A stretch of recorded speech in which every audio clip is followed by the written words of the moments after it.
안녕하십니까. 혼란한 정치 시사 이슈를 술술 풀어보는 송국권의 혼술 5월 1일 월요일 저녁 시간에 인사드립니다. 금요일에 있었던 이재명 민주당 대표의 선거법 위반 사건 공판, 이재명 피고인 그리고 정인으로 나온 유동규 정인 사이에 이 설전이 오고 갔었죠. 지금도 그 설전 내용이 화제가 되고 있는데 처음에 이재명이 짐짓 유동규에게 많이 힘들죠 이렇게 하면서 이야기가 시작이 됐습니다. 유동규는 아니요라고 답했고 그 이후에 한 8차례 정도 이 설전 공방이 오고 갔는데 이재명 대표가 본인이 이 성남시장 재임 시절에 항상 어항 속에 물고기 신세라고 생각을 해라. 그리고 불법은 절대로 용납하지 않겠다. 다 감시하고 있다. 뭐 이런 이야기를 내가 하지 않았느냐 하니까 그때 유동규가 폭발을 했죠. 유동규 정인이 폭발을 해서 이렇게 이야기했습니다. 시장님은 형님을 정신병원에 왜 강제로 집어넣었습니까? 그런 범죄를 밑에 사람들에게 시켰지 않습니까? 다 시켰지 않습니까? 이렇게 해서 이 재판장이 이 정도까지 가니 이 본안 사건 본안과 관련 없다 해서 중지를 시켰는데, 자 그래서 이재명 대표가 원래 이 정치를 시작을 하면서 성남시장 시절에도 그렇고 그 선거에서도 그렇고 경기도지사 선거 대선에서 계속 논란이 됐던 것이 친형 그리고 형수에 대한 욕설 녹음 테이프였죠. 아주 심한 욕설을 하는 그런 것이었는데 지금은 뭐 그것보다 어떤 범죄 혐의, 사법 리스크 여기에 휩싸여 있지만은 처음에는 욕설 때문에 인성 문제가 상당히 논란이 됐었습니다. 자, 그런데 친형과 왜 그렇게 사이가 틀어졌을까? 그 당시에 여러 가지 분석들이 많았죠. 뭐 친형이 이 어머니에게 뭐 욕설을 했다, 행패를 부렸다, 또는 그 전에 근본적인 원인이 친형이 이재선 씨입니다. 작고했죠. 그 이재선 씨가 성남 지역에서 회계사로 활동을 했는데 여러 가지 성남시장, 이재명이 성남시장일 때 이 인사 문제에 관여를 했다. 그래서 그때부터 멀어졌다. 친형과 사이가 안 좋아졌다. 이것은 이재명 대표가 과거에 했던 이야기입니다. 그런데 인사 문제라고 제가 말씀드렸죠. 이 인사 문제로 이재명의 친형 이재선 회계사 사이가 틀어지는 계기가 유동규 씨일 가능성이 높습니다. 아마 유동규 씨로 인해서 좀 촉발됐을 가능성, 유동규 씨 인사에 대해서 이재선 씨가 왜 인사를 그렇게 하느냐. 성남시 이재명 대표가 성남시장이 되고 나서 유동규 씨가 승승장구합니다. 성남시에서. 그때 그 인사 문제를 지적을 이재선 씨가 했고 그것 때문에 이재선 씨 그러니까 친형과의 관계가 터져져서 나중에 막 욕설까지는 오고 그렇게 한 것 아니냐. 자, 그런 이야기들이 지금 성남 지역 정가에서 뭐 좀 나더라고. 이것이 녹음 테이프에서도 좀 그런 부분이 확인이 됩니다. 그래서 제가 이 말씀을 다시 상기 드리는 것은 좀 아이러니하다. 상당히 아이러니하다. 한때 이 유동규 씨는 이재명 대표의 이 신복이었고 나중에 대장동 사건이 터지니까 이재명이 나는 유동규는 내 측근이 아니다. 막 그런 말을 했지만은 이 그동안 행적을 보면 핵심 측근이었고 그리고 실제로 만약에 이재명 정권이 탄생을 했으면은 지금 이 상황이 안 됐겠죠. 뭐 수사도 진행이 안 됐을 거고 그러면은 유동규 씨는 이재명 정권에서 승승장구했을 인물인데 자, 정권이 이 윤석열 정부가 들어서면서 한 사람은 피고인, 한 사람은 정인, 그리고 이 정인 유동규는 문재인 정권 검찰이 수사를 할 때만 해도 이렇게 진실을 이야기하지 않았죠. 그리고 윤석열 정부가 들어서서 검찰이 수사를 하니 지금 어쨌든 본인의 다른 계기가 여러 가지 있었다고 하지만 진술을 번복을 해서 이재명을 코너로 몰아넣는 그런 상황인데 첫 법정 대면에서 이재선 씨 친형 강제 입원 문제가 나왔습니다. 유동규가 그때 나에게 우리에게 부하들에게 불법적인 일을 시키지 않았느냐. 자, 그래서 그 과정이 좀 궁금하기 때문에 제가 한번 살펴드리겠습니다. 특히 유동규가 그 이야기를 한 것과 관련해서 이 조선 비저와 조선 다큰과 통화까지 했는데 그 상황 당시 상황은 이런 겁니다. 이재명이 2012년에 친형 이재선 씨를 그때 성남시장 때입니다. 정신병원에 강제 입원을 지시한 그런 직권 남용 혐의가 있어서 수사를 받고 재판에 넘겨줬죠. 그런데 그것이 2020년 대법원에서 최종적으로 무죄 판결을 받았습니다. 그런데 이 무죄 판결 이유가 지시, 그러니까 성남시장이 형을 강제 입원시키라는 지시가 없어서 무죄 판결이 아니고 이 지시는 있었는데 보건소장이 지시에 따르지 않아서 미수에 그쳤기 때문에 무죄가 됐습니다. 법원이 판결문에서 직권남용 권리행사 방해죄는 미수범은 처벌할 수 없다 이렇게 명시를 했습니다. 그래서 이재명이 당시 성남시장이 친형 입원을 시도를 하면서 보건소 공무원들에게 서류를 만들게 한 죄가 있고 청원경찰 2명을 동원한 죄가 있고 앰뷸런스를 불러서 친형을 태우러 한 죄 이런 것들이 다 범죄다 이렇게 검찰은 판단했지만 법원은 결과적으로 미수에 그친 만큼 이 개별 지시에 대해 직권남용죄를 적용할 수 없다 이렇게 무죄를 내렸습니다. 자, 유동길 조선다큰과 어제 통화에서 당시 상황을 이렇게 설명합니다. 이재선 씨를 입원시키려고 준비를 많이 했다. 당시 이모 보건소장이 이를 불법이라 생각해서 결국 따르지 않아서 무산됐다. 입원이. 그런데 정진상 이야기가 나옵니다. 정진상 전 민주당 대표실 정무조정실장이 그때 성남시의 정책실장이었죠. 모 병원의 고위직과 소통하고 있었던 것을 안다. 그 모 병원은 이재명 그 당시 성남시장이 다니던 병원이다. 그래서 그 모 병원에 재선 씨를 데리고 가면 의사에게 사인받아서 강제 입원시킬 계획이 다 있었다. 그런데 그 당시 보건소장이 이 지시에 따르지 않았다는 거죠. 근데 그걸 어떻게 아느냐 이렇게 물으니까 유동규는 당시 이재명의 수행비서 백모 씨가 이모 보건소장이 이재선 씨를 데려가면 끝나는 것이었는데 안 오는 바람에 이렇게 됐다며 내 앞에서 막 화를 내더라. 그리고 백모 씨가 수행비서 백모 씨가 다 상황을 나에게 얘기해줬다 이렇게 이야기했습니다. 당시에 백모 씨가 이재선 씨를 붙잡고 있었는데 이모 보건소장이 마지막에 앰뷸런스를 불러오지 않았던 거다. 자, 그래서 지시를 내린 것은 이재명 당시 성남시장이지만 이모 보건소장이 잘못하면 자기 죽는다. 이건 불법이다라고 생각해서 결국 따르지 않았다. 자, 이렇게까지 상황이 설명되는데 여기서 짚어볼 대목이 있는 겁니다. 유동규 대장동 사건이 터지고 나서는 이재명 대표가 내 측근이 아니다고 꼬리 자르기를 했지만 둘 사이는 확실한 상하관계 또 신복과 상관관계였죠. 상사관계였죠. 그래서 유동규 씨도 보시면은 이번에 재판을 하면서 2주 전에는 그 이재명 피고인과 정인 유동규가 직접 말을 섞지 않았을 때는 이재명 씨 이렇게 표현을 했습니다. 법원에서. 그런데 막상 이재명 대표와 대화를 하니까 직접 신문을 하니까는 이재명 씨가 아니고 시장님 이렇게 표현을 했죠. 몸에 배어 있는 겁니다. 그때 당시 관계가.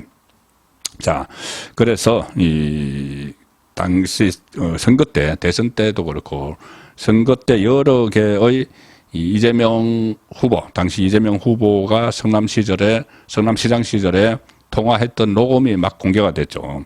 그때 이재선 씨, 그러니까 이재명의 형 이재선 씨와 이재명의 그 배우자 김혜경 씨의 전화 통화를 하는데 거기에 유동규 씨가 등장을 합니다.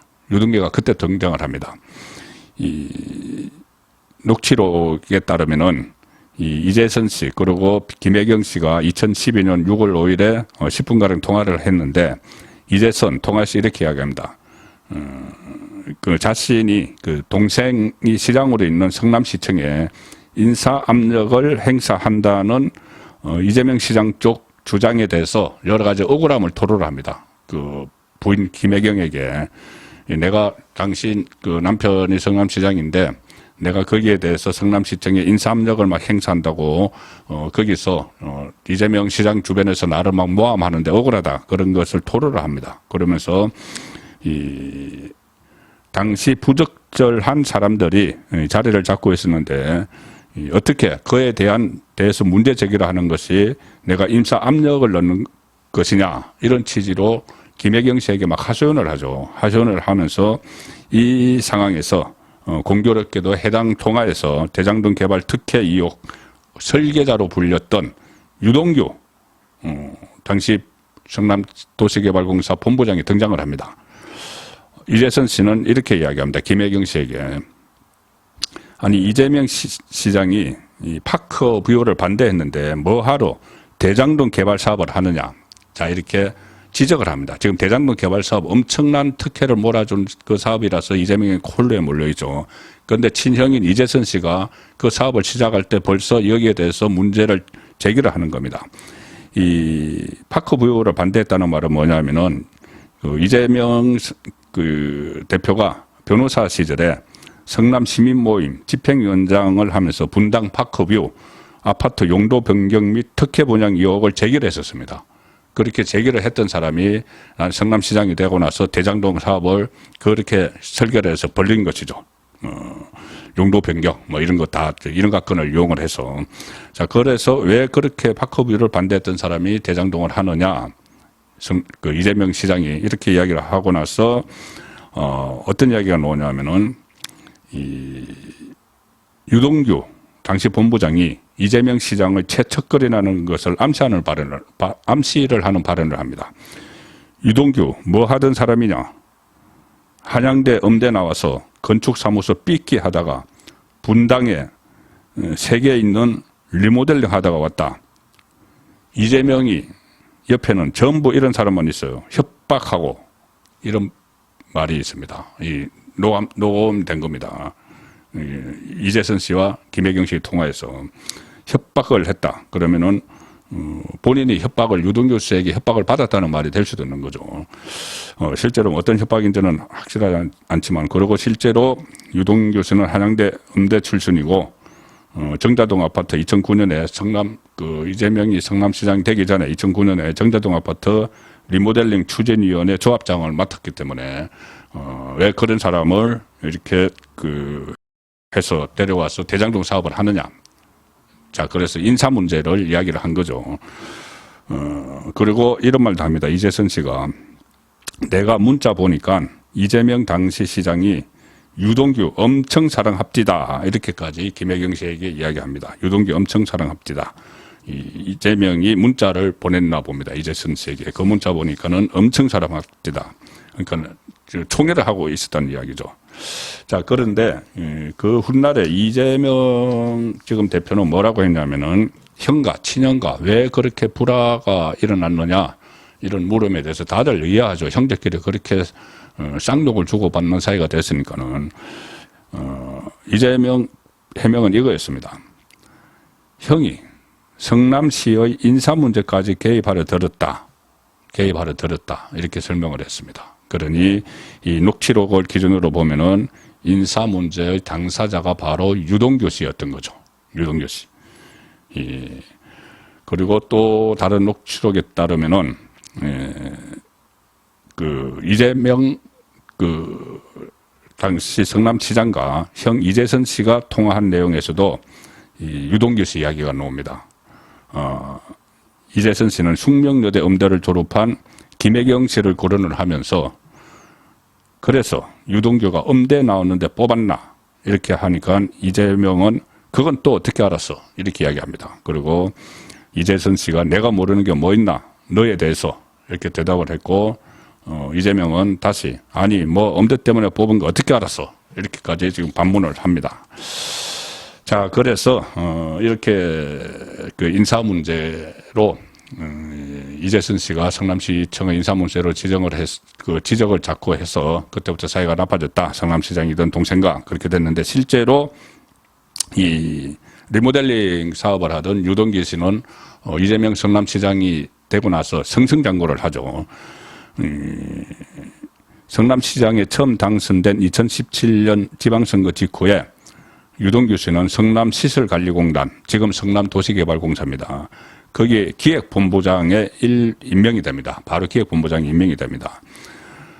당시 성남시의회가 리모델링 사업 조합장 출신인 유동규 씨가 공직 경험이 전혀 없다. 그래서 자격을 문제 삼았지만 이재명 시장이 밀어붙였죠. 자, 그런데 여기서 하나 또 상기를 해볼 게 있습니다. 그런 말이 있었죠. 2010년에 이재명이 성남시장이 됐는데 그 직전에 유동규 그리고 이재명의 핵심 측근 김용, 전진상 이런 사람이 모여서 도원 결의를 했다. 대한민국을 먹자. 이재명을 대통령 만들자. 자, 그래서 이 건설 쪽으로 유동규가 가기로 했다. 성남은 워낙 이렇게 건설 분야에서 재개발 분야에서 파이가 크니까 그걸로 가기로 했다. 그런 말이 있었죠. 그러면 딱 맞아 떨어지는 겁니다. 2010년 전에 그런 말을 했고 실제로 성남시장이 되고 나서 유동규 씨는 시설관리공단 기획본부장이 임명이 됐고 시의회가 문제를 제기했는데 그대로 밀어붙였고 그리고 이재명이 2014년 성남시장 재선에 도전할 때 유동규는 선거 캠프에 갔다가 기획본부장 자리로 돌아갔습니다. 다시 재선되고 나서 그동안 기획본부장은 비워놨죠. 그래서 기획본부장 감투가 유동규 거냐 이런 말들이 나왔다고 합니다. 그 다음에 이 유동규는 이 성남도시개발공사 사장 직무대행을 거쳐서 차관급 이재명이 경기도지사가 되고 나선 경기도 경기관광공사 사장이 됩니다. 차관급이죠. 자, 그렇게 성충장구를 했기 때문에 과거에 특히 이재명과 이재선 씨 관계가 터지는 그 과정에서 이 유동규의 성승장구가 있었다. 이렇게 유추를 할 수가 있는 것이죠. 그리고 유동규는 실제로 본인이 이재명이 대통령이 되면 본인은 국정원 기조실장으로 간다 이런 말도 주변에 하고 다녔고 그리고 이재명 정권이 탄생할 때를 대비해서 섀도우 캐비넷 장관 인사안도 짰다 이런 말도 있었죠. 법무부 장관, 국방부 장관 물색을 했다 이런 말까지 있었는데 자 그래서 어쨌든 이 대선 때 유동규가 대장동 비리와 관련해서 유동규 씨가 대선 때는 침묵을 했죠. 대선 때까지는. 그때 이재명이 대통령이 될 수도 있었기 때문에. 근데 결국은 이 새로운 정권이 들어서면서 유동규 씨의 입도 열리기 시작을 했는데, 제가 이 말씀을 오늘 드리는 것은 금요일에 이 유동규 씨와 이재명 대표가 이재선 씨 강제 입원 문제를 둘러싸고 이렇게 충돌을 하는 것을 보고 참 이 아이러니한 일이다. 이재명과 이재선의 사이가 틀어지는데 유동규 씨가 중간에 있었다. 자, 이런 분석이 과거에 있었기 때문에 그것이 상기가 돼서 다시 자료를 찾아보고 설명을 드렸습니다. 참 아이러니한 일이죠. 송국근의 혼술이었습니다.